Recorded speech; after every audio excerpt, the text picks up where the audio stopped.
جنگ احد میں آدھی ادھوری جیت کے بعد مکہ والے سمجھ چکے تھے کہ مسلمانوں کو ہرانا ہمارے بس کی بات نہیں، اس لیے انہوں نے پورے عرب سے 10,000 کی فوج جمع کی، جس میں قریش اور یہودیوں کے علاوہ مکہ کے مختلف قبیلوں کی فوج تھی، اور یہ فوج مدینہ کی ٹوٹل آبادی سے بھی زیادہ تھی۔ مکہ والوں کی ان تیاریوں کا جب رسول اللہ کو پتہ چلا تو انہوں نے فوراً ایک میٹنگ بلائی اور صحابہ سے مشورہ کیا کہ اتنی بڑی فوج کا سامنا کیسے کیا جائے۔ اس میٹنگ میں فارس یعنی پیرشیا سے آئے ہوئے سلمان فارسی بھی تھے۔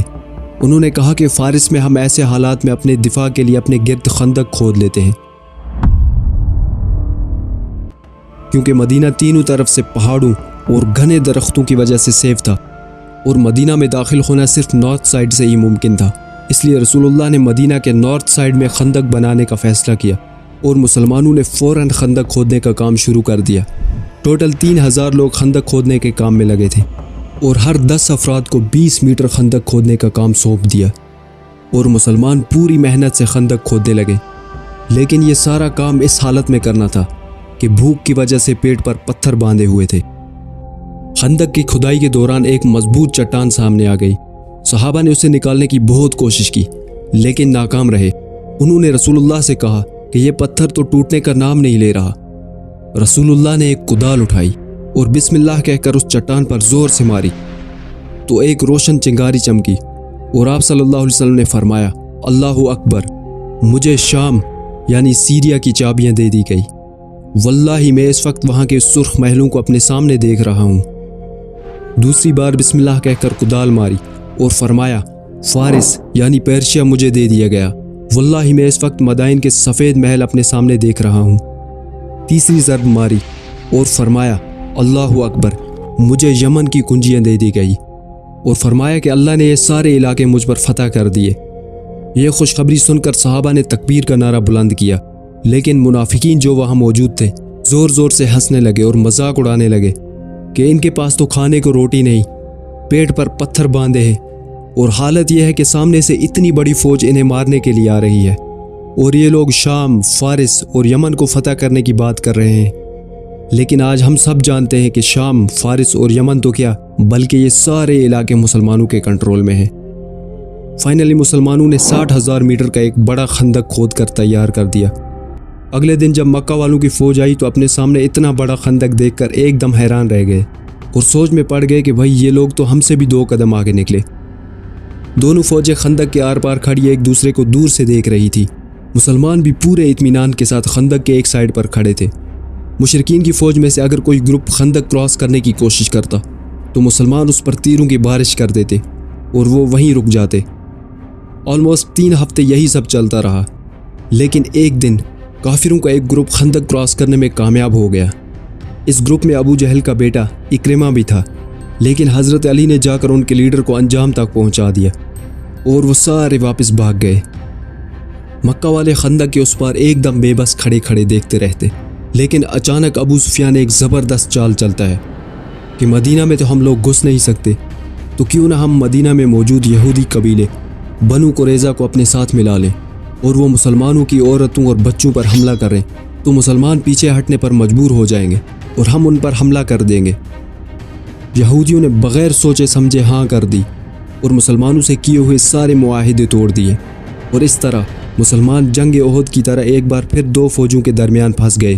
یہودیوں نے مسلمانوں کے گھروں کا محاصرہ کر لیا، اور مسلمان اب اس فکر میں پڑ گئے کہ اپنی عورتوں اور بچوں کو بچائیں یا 10,000 کی فوج کو مدینہ میں داخل ہونے سے روکیں۔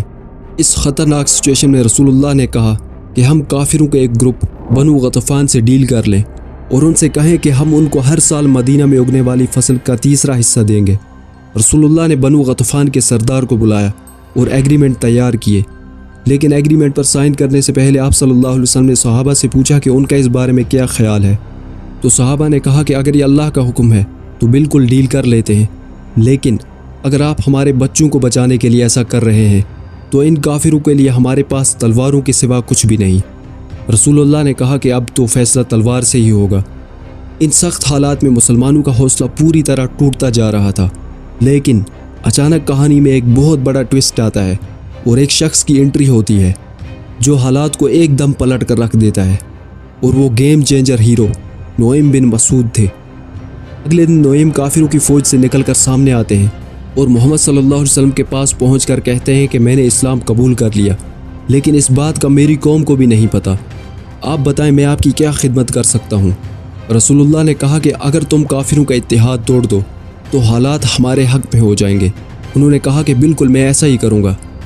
نعیم نے جا کر یہودیوں سے کہا کہ تم لوگ مکہ والوں کی باتوں میں آ کر مسلمانوں کو دشمن بنا بیٹھے ہو۔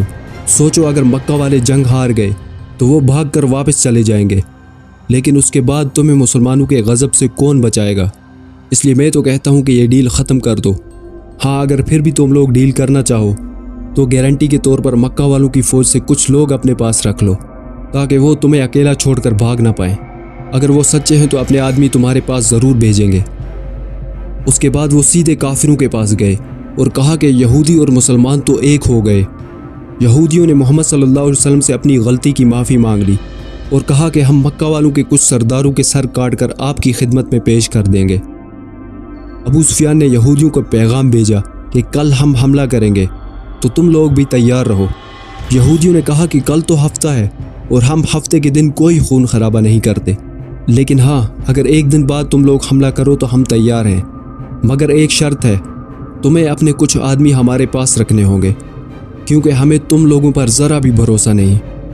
مکہ والوں نے بالکل انکار کر دیا اور انہیں پورا یقین ہو گیا کہ یہ لوگ تو سچ میں مسلمانوں کے ساتھ ملے ہوئے ہیں، اور اس طرح مکہ والوں کا یہودیوں سے الائنس ٹوٹ گیا اور حالات ایک بار پھر مسلمانوں کے حق میں آ گئے کیونکہ اب مدینہ کے اندر موجود یہودیوں کا خطرہ ان کے سر سے ٹل گیا۔ مکہ والے خندق کی دوسری طرف کھڑے کھڑے حوصلہ ہار چکے تھے اور ایک دن بہت ہی خطرناک قسم کی آندھی آئی جس نے مکہ والوں کے ٹینٹس، بستر، کھانے پینے کا سامان سب کچھ اکھاڑ پھینکا اور مکہ والوں کو مجبوراً وہاں سے واپس جانا پڑا۔ اب مسلمان ایک دم ریلیکس ہو کر اپنے گھروں کو لوٹ رہے تھے۔ رسول اللہ نے اپنے ہتھیار اتارے ہی تھے کہ اتنے میں جبریل علیہ السلام حاضر ہوئے اور کہا، یا رسول اللہ آپ نے تو ہتھیار اتار دیے لیکن ہم نے ابھی بھی ہتھیار نہیں اتارے۔ رسول اللہ نے پوچھا کہ اب کہاں جانا ہے؟ جبریل علیہ السلام نے بنو قریظہ کی طرف اشارہ کیا اور مسلمان بنو قریظہ کی طرف روانہ ہوئے کیونکہ جب مسلمان مدینہ آئے تھے تو انہوں نے یہودیوں کے ساتھ ایک آئین بنایا تھا اور ان کے بیچ ایگریمنٹ سائن ہوا تھا جس میں یہ بھی تھا کہ غداری کی سزا صرف اور صرف موت ہے۔ مسلمانوں نے یہودیوں کو گھیر لیا اور 25 دن گزر گئے۔ آخر تنگ آ کر یہودیوں کے سردار نے اپنی قوم سے کہا کہ ہم اپنی عورتوں اور بچوں کو اپنے ہاتھوں سے قتل کر دیتے ہیں اور اس کے بعد آخری دم تک مسلمانوں سے لڑتے ہیں، لیکن اس کی یہ بات کسی نے نہیں مانی۔ رسول اللہ نے سعد بن معاذ کو فیصلہ کرنے کا حکم دیا کیونکہ اسلام سے پہلے یہودیوں کے ساتھ ان کے بڑے اچھے تعلقات تھے۔ سعد بن معاذ نے سارے تعلقات بھلا کر اللہ کے حکم کو ترجیح دی اور فیصلہ کیا کہ ان کی عورتوں اور بچوں کو چھوڑ کر سارے مردوں کے سر کاٹ دیے جائیں۔ اس فیصلے پر پوری طرح عمل کیا گیا اور یہودیوں کے قانون کے حساب سے یہ سزا ایک کم درجے کی سزا تھی۔ غزوہ خندق سے یہ ثابت ہو گیا کہ اگر تم حق پر ہو تو فوج کی تعداد اور اسباب کوئی معنی نہیں رکھتے کیونکہ حق ہمیشہ غالب ہی رہتا ہے۔